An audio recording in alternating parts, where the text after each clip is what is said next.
안녕하십니까. 감사 스마일입니다. 5월 13일 수요일 아침 방송 기쁘게 시작하겠습니다. 오늘의 한 줄 명언은 누군가 오늘 그늘에 앉아 쉴 수 있는 이유는 오래전에 누군가가 나무를 심었기 때문입니다. 오늘 아침 한 줄 명언이 감사 스마일 가슴에 콕 하고 와닿는데, 감스님들도 내가 누군가를 위해서 오늘 하루 소중한 이 시간을 갖다가 많은 분들께 또 나누어 주실 것을 조언드립니다. 네, 감사하게도 제가 풍란 꽃을 저희 집에서 감상하게 되었습니다. 제가 많은 꽃을 난을 키웠는데 풍란 꽃은 집에서 보기가 정말 어려운데, 감사하게도 꽃이 피어서 제가 오늘 감스님들께 이 좋은 기운 나누어 드릴 테니까 이번 5월달도 좋은 일만 가득하시기를 기원드리고 소망드립니다. 네, 감사 스마일이 어제 말씀드렸지만 동탄역 롯데캐슬 34평이 신고가가 달성이 됐습니다. 20억 8천. 도대체 어디까지 오를 것인가? GTX A 초역세권 입지는 역시 과학인가? 많은 사람들이 경기 남부를 볼 때, 어제도 제가 이야기 드렸지만 경기 서북부 그리고 그동안 쳐다보지 않았던 운정중앙역부터 연신내역 구간을 갖다 보아야 된다라는 말씀을 계속해서 반복적으로 이야기 드리는데, 꼭 제 말씀대로 행동하실 것을 이야기 드리면서, 특히 GTX A 역세권은 꼭 남들보다 먼저 선점하셔야 된다는 말씀 드리면서, 당장 GTX A 3단계 개통이 8월이 될지 9월이 될지까지 아직까지 정확한 일정은 나오진 않았지만 올 하반기에 개통을 하기 때문에 그 전에 움직이실 것을 다시 한번 조언드립니다. 네, 그리고 트루카피님의 좋은 인사이트 오늘 본론으로 들어가기 전에 좀 소개를 드릴 텐데요. 핵심만 간단히 추리자면 앞으로는 완만한 상승이 나올 것이고요. 15억 이하의 상승은 시장에서 걱정할 부분이 아니고, 장특공제는 폐지되지는 않겠지만 거주 및 보유 비중을 갖다가 아마 조정해서 아마 조만간 또 발표를 할 거라는 말씀을 해주셨고, 다주택이라든지 비거주 1주택, 초고가 등 유형별로 세금을 또 차등을 하겠다라는 것, 또 비거주 1주택도 세를 끼고 매도하게 하겠다는 것, 어제 이 관련해가지고 정부 대책이 나왔는데, 제가 이 내용은 제가 내일 별도로 한번 시간을 할애해서 이야기 드려볼 수 있도록 하겠습니다. 제가 부동산 전문가분들 중에 그래도 믿고 보는 이 트루카피님의 여러가지 이제 시황 분석에 대해서 오늘 간단하게 좀 이야기 드리면, 일단은 중요한 거는 앞으로 이제 이 흐름이 이제 어떻게 갈 것인가. 그런데 이제 보면 상급지 주요 단지 부동산과 블로그와 언론 기사에서는 더 이상 팔 급매물도 수요도 부족해 조용한 편이라는 글이 이어지고 있지만, 실상으로는 지난주에 4월 초 이후에 가장 많은 거래가 지금 나오고 있고, 막판까지 관망했던 매수세가 한꺼번에 지금 또 움직였습니다. 그래서 버티겠다던 매도인 중에서 일부가 가격을 또 추가로 조정해서 시장에 매도를 했고, 또 그 틈을 이용해서 또 많은 분들이 또 매수를 했습니다. 실제로 어제 이야기 드렸던 5월 8일과 5월 9일 마지막 날까지 진짜 토지 신청 건수가 정말 많았다는 게 시장의 팩트이고, 그렇다고 하면 감사 스마일 오늘 본론으로 이야기 드릴 건데, 토지가 해제가 되고 나면, 그러니까 양도세 중과 유예가 이제 끝나게 되면 이 시장의 흐름이 앞으로 어떻게 될 것인가. 저는 이제 이 흐름이 비규제 지역으로 이제 올 것이다. 하지만 비규제 지역에서도 모든 지역이 다 수혜를 받지는 않을 것이다. 라는 이야기를 오늘 본론으로 이야기 드릴 텐데, 저는 서울과 맞붙어 있는 지역, 제가 항상 이야기 드렸던 고양시, 덕양구 포함해가지고, 의정부, 남양주, 다산, 구리, 그리고 이제 아래쪽으로는 기흥과 저는 동탄, 그리고 이제 서쪽으로는 부천, 검단, 김포를 갖다 제가 보고 있는데, 오늘 본론으로 좀 이야기를 드려볼 수 있도록 하겠습니다. 그리고 현재 서울 월세 시세가 보증금 1억 기준으로 청담 리엘이 940, 그리고 경희공자이가 500, 그리고 마레프가 360, 철산자이가 310, 이 편한 서울대가 250만원 정도의 월세를 보이고 있습니다. 감사 스마일이 근무하고 있는 삼성벨트에 있는 지축 같은 경우에는 지금 250에서 전후가 지금 되어 있는 것 같고, 그리고 여기에 주거용 오피스텔도 지금 180에서 200을 갖다가 지금 월세를 보이고 있습니다. 그렇기 때문에 앞으로 월세, 전세 물건은 더더욱 없어질 것이고 전세나 월세 비용은 증가할 수밖에 없다는 말씀 드리기 때문에 오히려 이제 지금 전세 월세를 갖다가 이제 들어가지 않고 지금이라도 내가 눈높이 좀 낮춰서 내가 가지고 있는 자금대로 해서 내 집 마련을 갖다가 하자라는 그런 흐름이 아마 본격적으로 저는 6월 이후에 펼쳐질 거라는 말씀 드리기 때문에 그 전에 움직이셔야 된다는 말씀을 드립니다. 그리고 오늘 제가 본론으로 이야기 드릴 빠숑님의 비규제라고 다 오르지 않는다. 핵심은 설 접근성 관련해가지고 오늘 좋은 빠숑님의 인사이트를 가지고 본론으로 이야기 드릴 테니까 오늘 이야기 좀 들으시고 그리고 여러가지로 이제 감사스마일이 왜 고양시 덕양으로 갔다가 계속적으로 이야기를 하고 있고 또 GTX A 역세권 왜 이렇게 먼저 선점을 하라고 하는 이유가 여기에 있다는 말씀 드리고 잠시만 기다려 주십시오. 오늘 본론으로 들어가기 전에 감사스마일이 두 가지를 먼저 말씀을 드릴 텐데요. 석가모니 재테크님께서 상승장 후반전 시작, 노도강 다음으로 불붙을 이곳은 어디일까? 제가 진짜 이 석가모니 재테크님의 이 영상을 보면서 참 많은 것들을 저랑 생각도 많이 일치하면서 참 정말 핵심적인 내용을 갖다가 간단 명료하게 이야기를 해주는 것에 상당히 또 저도 많은 또 감동을 받고 있습니다. 앞으로 이제 하급지에 패닉바잉이 올 것이다. 2020년도, 2021년도 기억을 하실 수 있을지 모르겠지만 감사스마일은 확실히 기억을 합니다. 이때 진짜 이렇게까지 패닉바잉 하지 말아라고 이야기를 했지만 그때 분위기는 그렇게 하지 않으면 벼락거지를 갖다 못 면하기 때문에 진짜 많은 사람들이 이렇게 패닉바잉을 했습니다. 여기서 일산은 아니라고 하는 분들 놓치고 있는 게 일산을 오고 싶어 오는 게 아니라 돈이 부족해서 강제로 오게 되어 있다. 무슨 뜻이냐면 내가 지금 눈높이를 이 정도 높이고 있었는데 그게 이제 안 되다 보니까 이제 가격이 더 오르고 하다 보면 내가 그걸 갖다가 잊어버리고 이제 망각을 해버리고 나의 인사이트로 대로 행동을 하는 게 아니라 진짜 패닉바잉을 해가지고 지금 안 사면 안 될 것 같은 그런 분위기 때문에 이렇게 휩쓸린다는 말씀 드리면서 제가 생각했을 때 이 석가모니님 이야기했던 것처럼 진짜로 올 하반기 늦어도 저는 내년 정도가 되면 이 패닉바잉이 아마 우리나라 부동산 시장을 갖다가 또 많은 부분을 변화시킬 거라는 말씀 드리면서 제가 항상 이야기 드리지만 빌라나 그 다음에 원룸 투룸의 오피스텔보다는 이왕이면 아파트 그 다음에 주거용 오피스텔 3룸 위주로 해가지고 매수하실 것을 추천드리고 중요한 거는 내가 이런 인사이트가 없으면 휩쓸릴 수밖에 없거든요. 그렇기 때문에 감스님들만이라도 저랑 함께 이런 인사이트를 갖다 꾸준하게 반복적으로 가져가실 것을 다시 한번 조언드립니다. 그리고 우성님의 좋은 인사이트 하나 더 소개를 해드리는데 진짜로 오늘부터 다주택자의 매물은 사라진다. 근데 어떤 현상이 벌어질까요? 답은 이미 정해져 있습니다. 집값이 오르는 것이죠. 시장에서 집을 한 채 가진 사람이 팔고 무주택자가 되려 하겠습니까? 물론 이런 사람도 있지만 이런 사람들보다는 거의 집 한 채는 소유하려고 하고 있는 분들이 더 많습니다.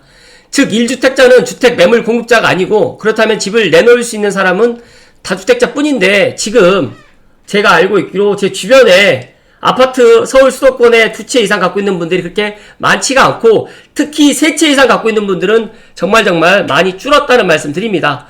결국 시장에서 매도 물량은 사라지고 집값은 오르게 되는데 그러다 보니까 이 이재명 정권에서는 1주택자의 매물도 유도하려 하고 있고 그러다 보면서 또 어제도 1주택자 매물을 유도하기 위한 그런 정부 정책이 발표를 했는데 과연 그런 것들이 실효성이 있을 건지 한번 지켜봐야 되겠지만 저는 실효성은 없을 거다는 제 생각을 먼저 말씀을 드리고 관련해서 제가 내일 또 이야기 드릴 수 있도록 하겠습니다.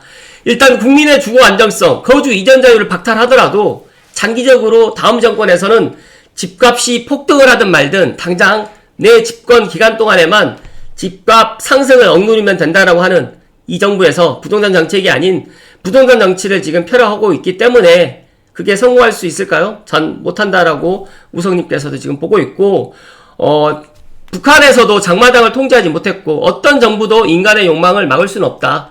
정부가 연애 금지한다고 연애가 사라지냐. 집을 소유하는 욕망도 마찬가지다라는 이 이야기를 감스님들 꼭 명심하시고 진짜 지금 늦었다라고 생각할 때가 저는 빠르다. 지금이라도 저는 서울과 맞붙어 있는 지역, 그 중에서 비규제 지역은 지금도 행동하셔도 되고 내 집 마련하셔도 된다는 말씀을 소결론으로 이야기 드리고 빠숑님의 블로그를 살펴드릴 수 있도록 하겠습니다.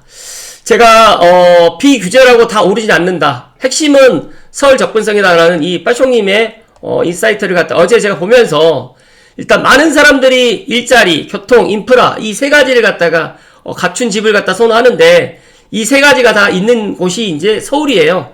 그런데 내가 서울로 들어가려면 최소 12억에서 15억의 그런 자금이 있어야 되다 보니까 일단 대출도 안 되고 종잣돈이 없는 분들은 저는 10억 이하, 물론 화성동탄 같은 경우에는 지금 동탄역 롯데캐슬 같은 경우는 20억이 넘긴 했지만 그건 일부고 화성 동탄 같은 경우에도 남동탄, 중동탄, 북동탄, 서동탄을 비교를 했을 때 현재 동탄 역세권만 비싸지 남동탄은 아직까지 착한 가격대로 형성되어 있으니까 그쪽으로 보셔도 되고 특히 덕양구 같은 경우에는 제가 계속해서 이야기 드리지만 6억에서 9억 사이의 아파트들이 정말 질비해 있습니다. 그래서 내가 원하는 지역으로 해서 내 자금 여력에 맞춰가지고 지금이라도 들어가도 나쁘지 않다라는 이야기를 소결론으로 이야기 드리면서 살펴드릴 수 있도록 하겠습니다.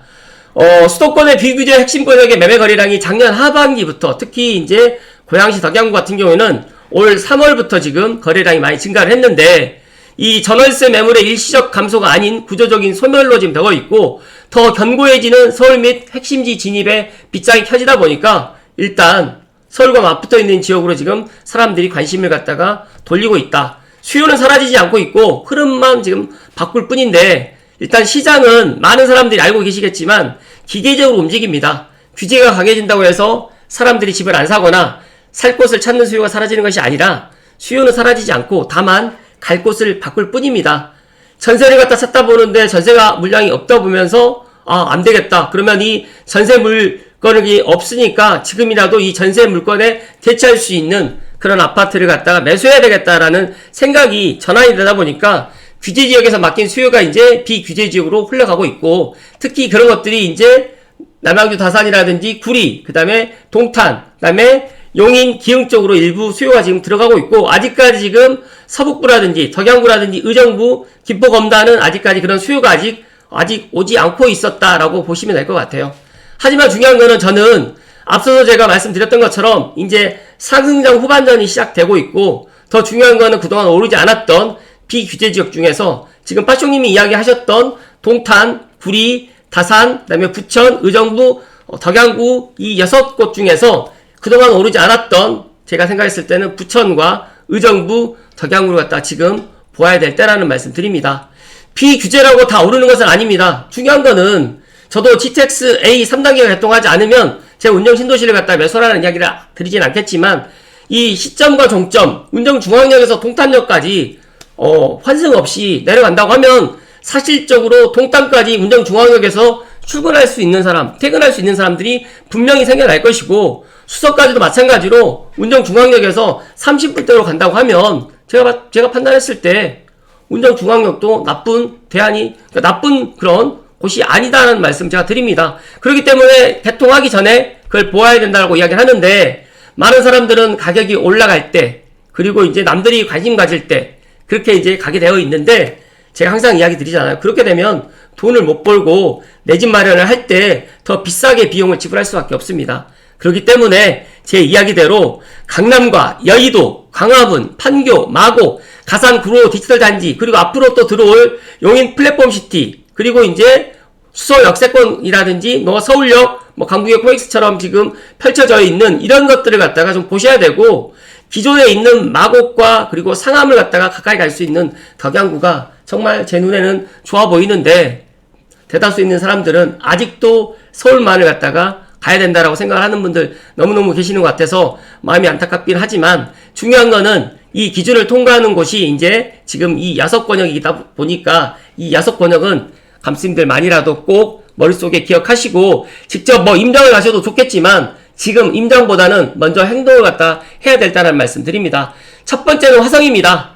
반도체 메가 클러스터의 심장, 경기 남부 외곽이 아닌 자체 일자리가 쏟아지는 자족도시의 정점, 그리고 용인과 평택과 연계한 거대한 반도체 벨트의 한복판이 지금 화성이고 더 나아가서 GTX A와 SRT로 서울 강남권이라든지 외부 수요까지 동시에 흡수할 수 있는 화성을 주목하시면 되고, 두 번째는 고양시 덕양구입니다.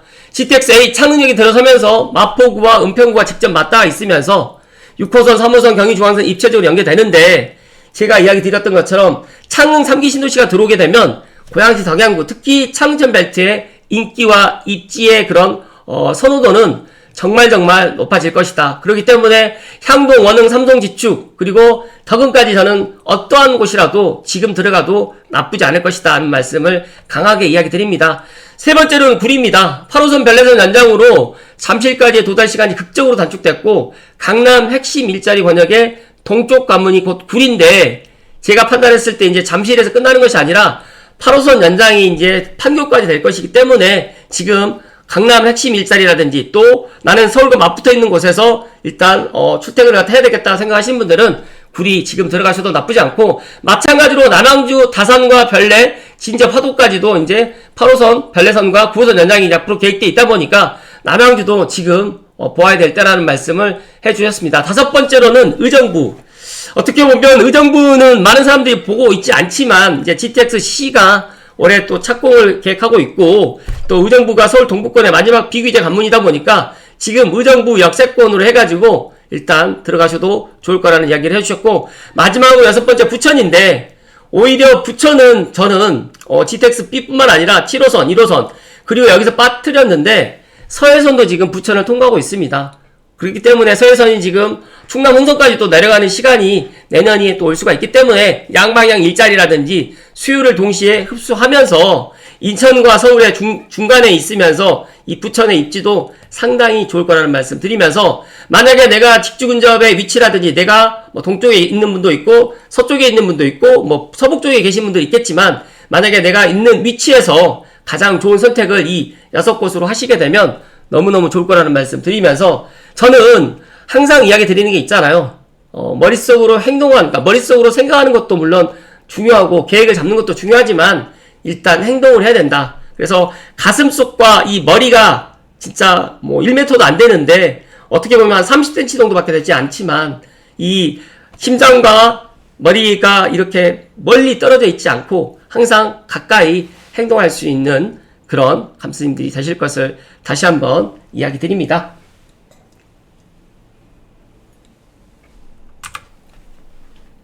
감사스마일 생각 그렇습니다. 제가 오늘 본론으로 이야기 드렸던 비규제라고 다 오르지 않는다. 지금 빠숑님의 좋은 인사이트, 서울과 맞붙어 있는 곳, 그리고 서울을 갖다가 가장 빨리 갈 수 있는, 서울을 가장 빨리 갈 수 있다라고 생각하는 거는 뭐 여러 가지 뭐 교통도 있겠지만 서울에 이제 많은 일자리, 그리고 우리가 또 선호하는 그런 인프라들이 서울에 있다 보니까 일자리, 교통, 인프라 이 세 가지를 갖다 봤을 때 저는 핵심은 이제 많은 사람들이 서울이라고 생각하고 있고, 지금도 서울의 집값은 내려가지 않는다라는 많은 사람들의 그런 고정관념이 있는 걸로 제가 알고 있지만, 저는 그래도 나만의 서울을 갖다 찾아야 된다. 그렇다고 하면 저는 서울과 맞붙어 있는 지역에서 나만의 서울을 찾으셔야 되고, 그리고 제가 계속해서 이야기 드리지만 GTX A, B, C, D까지 확충되는 2035년 전후가 될 경우에는 서울과 그 다음에 수도권이 어떻게 보면 저는 메가시티 서울로 서울이 더 확장이 되면서 지금의 서울의 인구는 이제 줄어들 수밖에 없고 경기도의 인구는 더 증가할 수밖에 없기 때문에, 이왕이면 저는 경기도, 특히 서울과 맞붙어 있는 지역에서 나만의 서울을 꼭 찾으실 것을 이야기 드리고, 서울이 계속 올라가면 서울과 맞붙어 있는 지역도 따라서 올라갈 수밖에 없고, 만약에 서울이 또 내려가게 되면 또 내려갈 수도 있겠지만 그거는 상황에 따라서 또 입지에 따라서 다르기 때문에 꼭 이것들을 명심하셨으면 좋을 거라는 말씀 드립니다. 그리고 이제 상승장 후반이 시작되게 되면 노동원까지 이제 올라가게 되고, 뭐 여러 가지 서울의 하급지까지 올라가기 때문에 경기도에서도 이제 외곽에 있는 경기도 하급지까지도 이제 올라갈 수가 있는데, 저는 경기도 외곽에 있는 하급지에서도 이왕이면 GTX A라든지 B라든지 GTX C가 들어가는 그런 역세권 위주로 해서 매수를 갖다 하실 것을 이야기 드리고, 더 나가서 이제 뭐 진짜 패닉바잉에 몰려가지고 되지도 않은 뭐 다가구라든지 그리고 이제 단독, 그 다음에 뭐 빌라 이런 것들을 매수하시는 분들 간혹 있는데 그러지 않으셨으면 좋겠다는 말씀 드리면서, 물론 이재명 정부에서 이제 계속적으로 일단 이 부동산 대책을 아마 더 펼칠 수밖에 없을 거라고 저는 생각이 됩니다.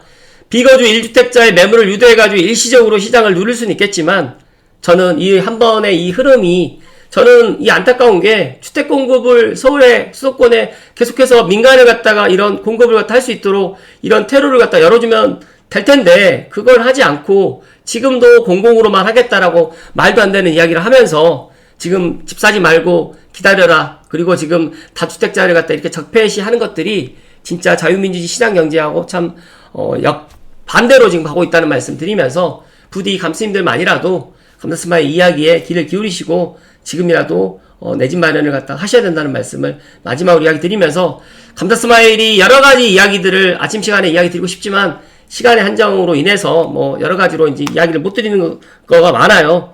하지만 중요한 거는 시간이 지나게 되면 알게 된다는 말씀 드리고, 지금은 내 집 마련을 기다릴 때가 아니다는 말씀을 마지막으로 이야기 드립니다.